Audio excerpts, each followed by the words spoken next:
አቡነ ሳዊሮስን ከጻድቁ አባታችን አቡነ ተክለ ሃይማኖት ጋር የማነጻጸር አሳፋሪ ሂደት እረደልኝ ወጥቶ የሚያወጣ ሳዊሮስን ላከኝ። ይህ ተግባር እጅግ በጣም ያበሳጫቸው አባቶችም ዝምታቸውን ሰብረዋል። ከኒህ መሃል ቆሞስ አባ ኢሳያስ የተባሉ አባት አቡነ ሳዊሮስን ከተክልዬ ጋር አመሳስሎ የቀለደባቸው ማን ነው?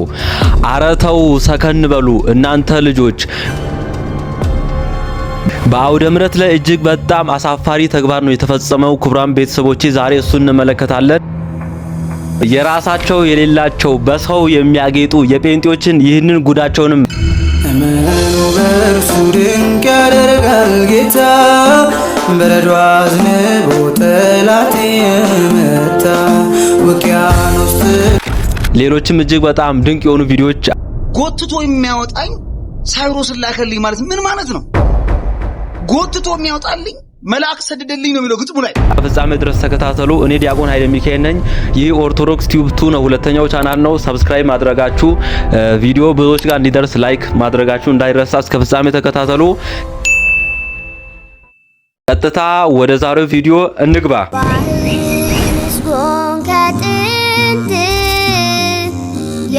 የሚያገለግሉ መላእክት ከአድያመ ኢትዮጵያ ይውጣ ስብሐት ወደ አርያም ምስጋና ይብዛ በሰማይ በምድሪቱም ይሁን ሰላም። ተመልሻለሁ። ክቡራንና ክቡራት ውድ የቻናሌ ቤተሰቦች እንደምን አላችሁ? እንደምን ቆያችሁ? በእውነት ከረጅም ጊዜ ከ3 ሳምንት በኋላ በድጋሚ ተገናኝተናል። በግል ጉዳይ ስላልተመቸኝ ነው። ስለ ሁሉም ነገር እግዚአብሔር ይመስገን። ከእንግዲህ እግዚአብሔር ከፈቀደ በደንብ እንገናኛለን ብዬ ተስፋ አደርጋለሁ። ብዙ ጊዜ ነገሮች እኛ እንዳሰብነው አይደለም የሆኑት እና እግዚአብሔር ካለ በደንብ ከእንግዲህ እንገናኛለን ብዬ ተስፋ አደርጋለሁ። እጅግ በጣም ድንቅ የሆኑ ወቅታዊ ጉዳዮች፣ ወቅታዊ ቪዲዮችን እንደ ከዚህ ቀደሙ እንማማራለን ማለት ነው። ሁሌም አብራችሁን ስለምትሆኑ አመሰግናለሁ። ቀጥታ ወደ ቪዲዮቹ እንግባ ቤተሰቦቼ። እመኑ በእርሱ ድንቅ ያደርጋል ጌታ በረዶ አዝንቦ ጠላት የመታ ውቅያኖስ ጥልቁን ፈጥኖ ያተነነ ይገርማል ነገር ለወጠ ሁሉ በእርሱ ሆነ። እመኑ በእርሱ ተራራው ነደደ እመኑ በእርሱ ሸለቆ እኔ የሚገርመኝ በእውነት ለምን ቆይ እኛን አይተውንም? በራሳቸው መንገድ በራሳቸው ወይ ለምን አይሄዱ? ያው የራስ የሌለው ሰው በሰው ማጌጥ ያምረዋል እና ምንም ባዶ ስለሆኑ እነሱ የኛን ካልነኩ እኛን ካልተሳደቡ የኛን ካልወሰዱ አይሆንላቸውም። እግዚአብሔር ልቦና ሰጥቷቸው ከእንዲህ ከማስመሰል ህይወት ወጥተው ወደ ቀጥተኛይቱ መንገድ እንዲመለሱ እግዚአብሔር ይርዳቸው። ይህን የመሰለ የሚያምር መዝሙር በኪቦርድ አድርገው እንዴት እንዳበላሹት እንዳያችሁት ነውና እግዚአብሔር ልቦና ይስጣቸው እንላለን። እንቀጥል። ኢየሱስ በተዋህዶ በኦርቶዶክስ ልጆች ዘንድ ውበት አለህ። እንደ አይሁድ አንሰቅልህም፣ አንገፍህም። ውበት አለህ። የጌቶች ጌታ ነህ። ተዋህዶ ልዩ ናት። በመስቀሉ ላይ ያዳነን ኢየሱስ ልዩ ነው ለኛ። ክብርና ምስጋና ለእግዚአብሔር ይድረሰው። በተዋህዶ ቤተክርስቲያን ኢየሱስ ልዩ ነው። ልዩ ነው ኢየሱስ። ልዩ የሆነበትን ልንገርህ። አማላጅ አይባልም፣ ጌታ ብቻ አይባልም፣ ነብይ አይባልም። የኛ ኢየሱስ የነገስታት ንጉስ፣ የጌቶች ጌታ፣ የአማልክት አምላክ፣ የኃያላን ኃያል ነው የተዋህዶ ኢየሱስ።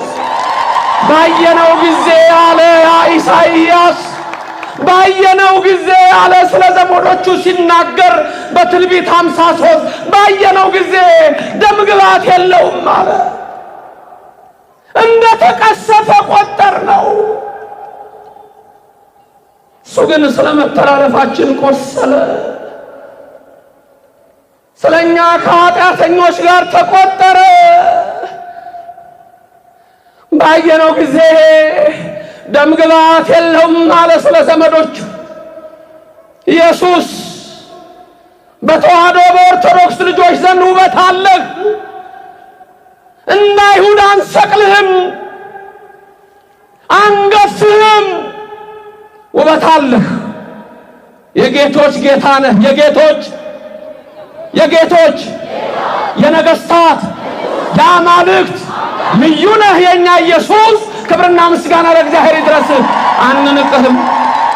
አንንቅህም ኢየሱስ፣ ግርፋትን እናስባለን። አባቶቻችን እንደሚሉት በልብ መታሰቡ በቃል መነገሩ ከፍ ከፍ ይበልና ጌታችን አምላካችን መድኃኒታችን ኢየሱስ ክርስቶስ ክብርና ምስጋና ለስሙ ይሁን። እንደ ኦርቶዶክሳዊት ቅድስት ቤተክርስቲያን ኢየሱስ ክርስቶስ የትም ቦታ አይታሰብም፣ አይመለክም፣ አይከበርም። እግዚአብሔር ይመስገን በዚህ ንጽሕት ሃይማኖት ስላደረገን ሁሌም እኔ ደስተኛ ነኝ።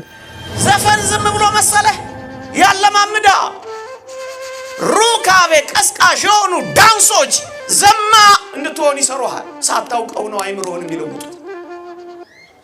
ለዚህ ነው እስኪ እንዳለ የሚዘጋጁትን የአፍሪካውያንን የምዕራባውያንን ዘፈኖች ተመልከቷቸው።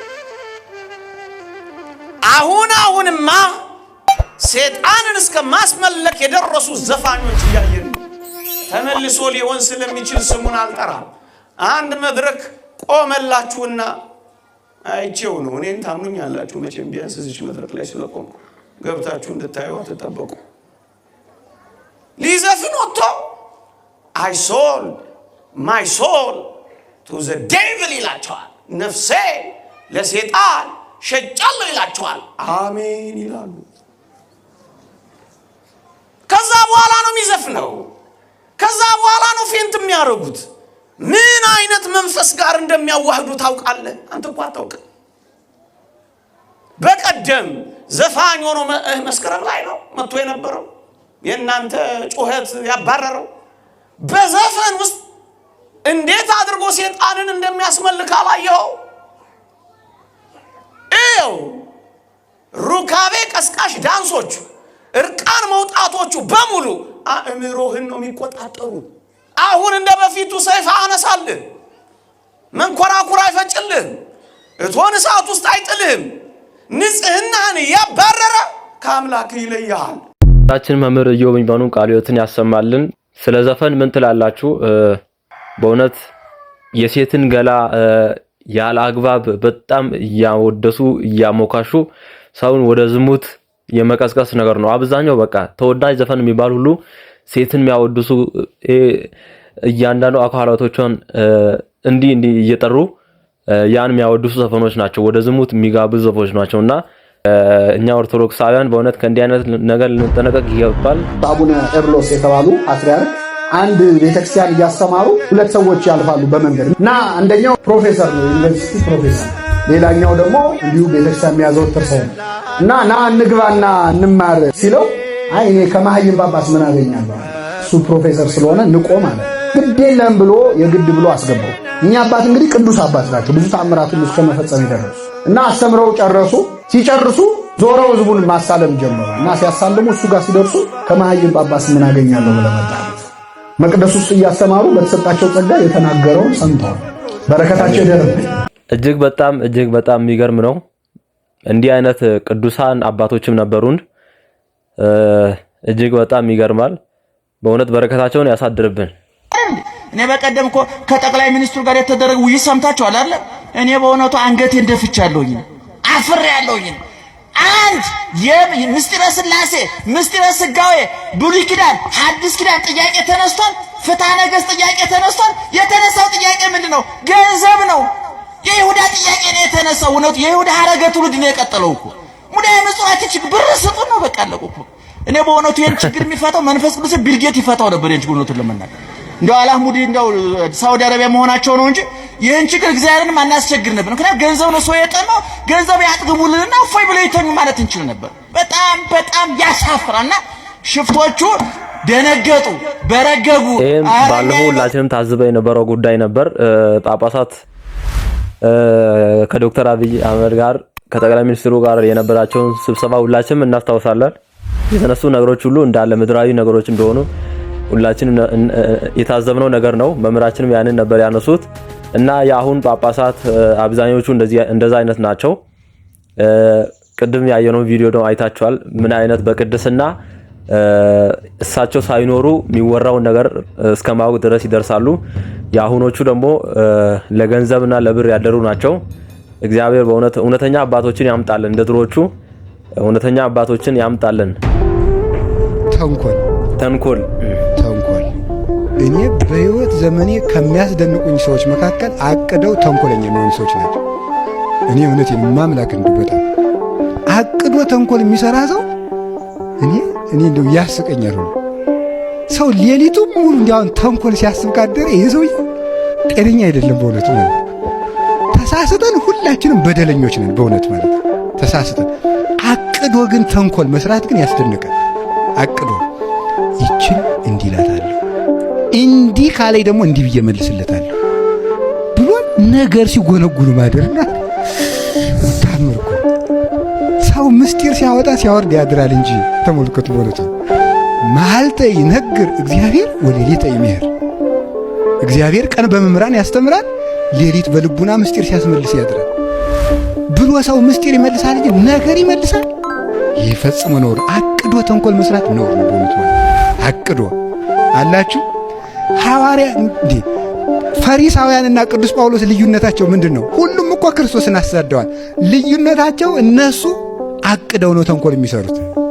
ቅዱስ ጳውሎስ ደግሞ መስሎት ነው የሚሰራ። ስለዚህ እሱን መለሰው፣ ተንኮለኞችን ግን አልመለሳቸው እና ተንኮል ትል ይባላል። ከተንኮለኛ ሰው እግዚአብሔር ይጠብቃችሁ ይጠብቀን። እኛም እንደዛ ከመሆን እግዚአብሔር ይሰውረን። አባታችን ድንቅ ትምህርት ነው፣ ቃለ ሕይወትን ያሰማለን። ክቡራን ቤተሰቦቼ ቀጥሎ የምንመለከተው ርዕስ አድርጋ የተነሳውን ወቅታዊውን ብዙዎች የተቀባበሉትን ጉዳይ ነው። እስቲ የቲክቶክ ወንድሞቻችን አንዳንድ ነገሮችን ብለዋል። እናንተም ሀሳብ አስተያየታችሁን ትሰጣላችሁ። እስቲ እንመልከት ቪዲዮችን። አምላክ ፈረደልኝ ወጥቶ የሚያወጣ ሳውሮስ ላከን ወጥቶ የሚያወጣ ሳውሮስ ላከን ዘምሩስ በረካይ ፍቅሬ ጌታዬ ዘምሩስ በረካይ ፍቅሬ። እሺ ምን ሆነ ነው? ምንህን ነው የሚያመህ ማለት? ጎትቶ የሚያወጣኝ ሳይሮስ ላከልኝ ማለት ምን ማለት ነው? ጎትቶ የሚያወጣልኝ መልአክ ሰደደልኝ ነው የሚለው ግጥሙ ላይ። ተው እንጂ የጠራው ስም እኮ ስንት ነገር ውስጥ የከተተን ስንት መከራ ያሳየን አንረሳውም እኮ። ትላንትና ከትላንትና ወዲያ የሆነውን ነገር የጠራው ስም እኮ በይቅርታ የተመለሰ ስም እኮ ብዙዎች የተፋጁበት ቅድስት ቤተክርስቲያን በዘመኗ ለመጀመሪያ ጊዜ ጥቁር የለበሰችበት ምዕመኗ ያዘኑበት ጊዜ የመጣበት ሰው እኮ ነው የጠራው ሰው። ይልቁንስ አንተ የጠራው ሰው ከከተተን መከራ ያወጣን የእግዚአብሔር መልአክ ክርስቶስ ነው። ቤተክርስቲያንን በደሙ የሸፈናት እመብርሃን በቃል ኪዳኗን ያወጣችን ከዘሜ የቅርብ ቀን ቁስላችንን አቀስቅሰው የትኛው የደብር ሹመት ደብዳቤ እንፈልገን? የትኛው የቅጥር ደብዳቤ አጓጉቶ ነው ወንድሜ? እንደውም እኔ አንተን ወንድሜ በቅርብ ቀን አይቼ ነበር። ቆንጆ የደብረ ታቦር መዝሙር በኦሮምኛ ቀይረኸው አጨብጭበን ገና እጃችንን ኪሳችን ሳንከት ዝማሬ መላእክት ያሰማልን ብለን አክብረን አድንቀን ሳንጨርስ እባካችሁ ይህን ድንቅ መዝሙር በኦሮምኛ የተቀየረ መዝሙር አዳምጡ። ዮሌኒ ጀናማ ቀዮን ፋስና ዮሌኒ ጀናማ ቀዮን ፋስና እሾኒ ገመና ታቦር ረቶልባና እሾኒ ገመና ታቦር ረቶልባና ዮሌኮ ዮሌኮ ዮሌኮ ዮሌኮ ባቀዮ ጎፍታ ኡማዱኛ አባኒፈማ አባነገኛ። ለዚህ አገልግሎትህ እግዚአብሔር ይባርክህ። ከፍተኛ የሆነውን የቤተ ክርስቲያን ችግር ቀርፈሃል ብለን እያመሰገንህ እያደነቅን ባልነበት ሰዓት ተመልሰ ምን አይነት ማጥ ውስጥ ነው የገባው? መዝሙሩ የሚለው ጎትቶ የሚያወጣ መልአክ ሰደደልኝ እንጂ ሳይሮስን ሰደደልኝ አይልም። እንዲህ አይነት ነገር አቁም ወንድሜ፣ አይጠቅምህም። ምን ሆነ ነው? ምን አጭሶብህ ነው? ምን ነክቶ ነው? ስለዚህ ወንድሜ ይሄ አሁን የጀመርከው ይሄ ነው የሚያዋጣ፣ ይሄ ነው ጥሩ። ዝማሬዎችን አምጣልን፣ ስብከቶችን አምጣልን። እንዲህ ባይነት ነገር ግን ባላይ ደስ ይለኛል። እንደውም በቅርብ ባገኘ ባወያይ ሁሉ ብዬ የምመኝ ልጅ ነኝ። ስለዚህ ረፍ። ምን ትላላችሁ ክቡራን ቤተሰቦቼ? ዘንድሮ የማንሰማው ነገር የማናየው ነገር የለም። እኔ አንድ ፋክት እውነታ ስነግራችሁ በእውነት ወዷቸው ይመስላችኋል ሳዊሮስን? ሁሉም ለራሱ ነው፣ ለስልጣን ቦታ እንዲመቻችለት ነው። እና እጅግ በጣም አሳፋሪ አጸያፊ ቅዱሳን አባቶች ትላልቅ ሊቃውንት የቆሙበት አውደ ምሕረት ላይ እንዲህ አይነት አጸያፊ ተግባር ፈጽመዋል እና ተመለስ ማለት እንወዳለን። ሜቢ ባለማወቅም ሊሆን ስለሚችል ተመለስ፣ እንደ ወንድምነት ተመለስ ማለት ፈልጋለሁ በበኩሌ። ምን ትላላችሁ? ሐሳብ አስተያየታችሁን ኮሜንት ላይ አስቀምጡልኝ።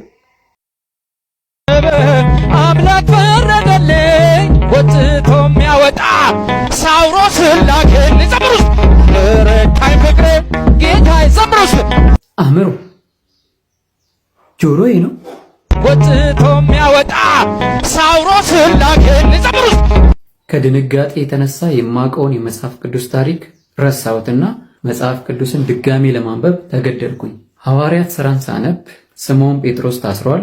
ቅዱስ ጳውሎስና ሲላስ ታስረዋል።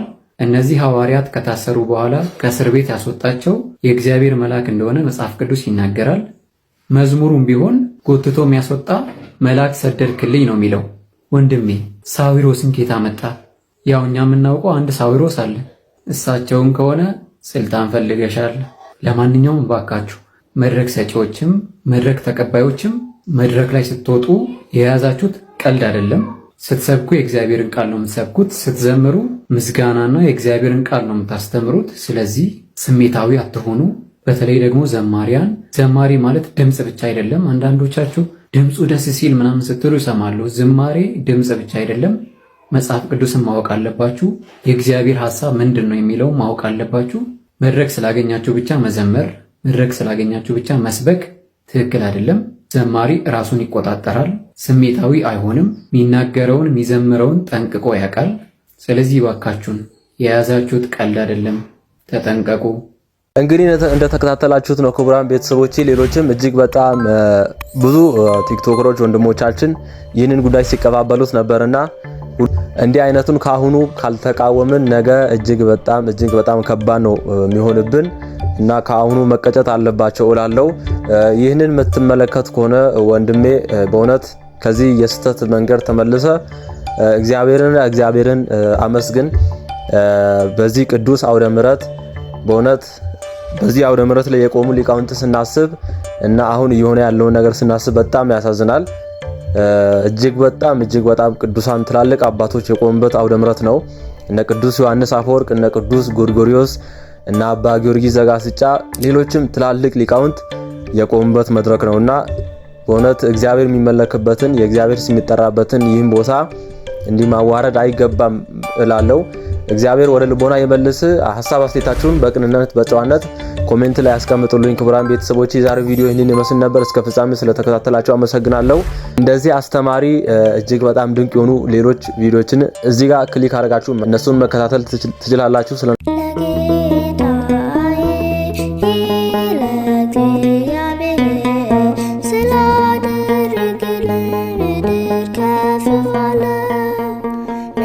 Sky